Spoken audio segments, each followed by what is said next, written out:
They say they've been training for weeks to defend their homes, to fight for Colonel Gaddafi, to the death if necessary.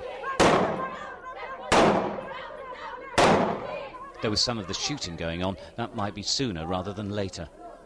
They are a self-styled women's militia, practicing weapon drills in a medical institute's courtyard in the town of Garian.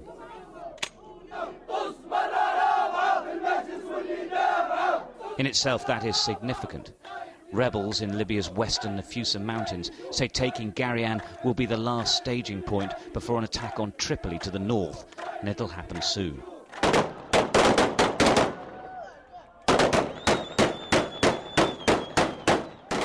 But Garian is full of soldiers and militia. The talk here is of a determined resistance to the rebels, a line in the sand. They are ready for any solution, they're trained on weapons, they're ready for negotiation as first, and then they're ready to attack and defend themselves. In a market we were taken to, life does seem pretty normal. Despite weeks of sanctions, there's plenty of food at regulated prices still available. The government's banned price rises. Those who spoke support Gaddafi, but they admit they're worried their town will soon become a battlefield. Now I talk about these days and yesterday, but tomorrow I don't know what happened. Oh yes, I don't know, but today and yesterday the weather is good.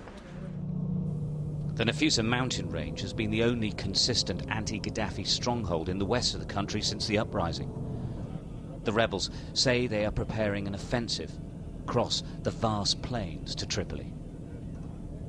It's rare for our organised trips to venture this near the rebel front line. It is actually only a few miles away. But the authorities are clearly confident that they're still strong here.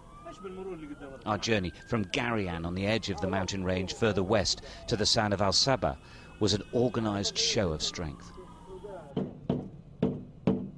For miles, gun-toting men fired into the skies, and families gathered on rooftops, marking our arrival. We're really quite deep inside the Nafusa Mountains. In fact, the rebel positions are only a few miles away from here. We're in the town of Al-Saba. Now, it's through here that the rebels will have to come if to get to the main roads that lead north to Tripoli. They want to cut off those supply routes from the south. I have to say, though, that everyone we've seen here appears to be a Gaddafi supporter, and most of the men appear to be armed.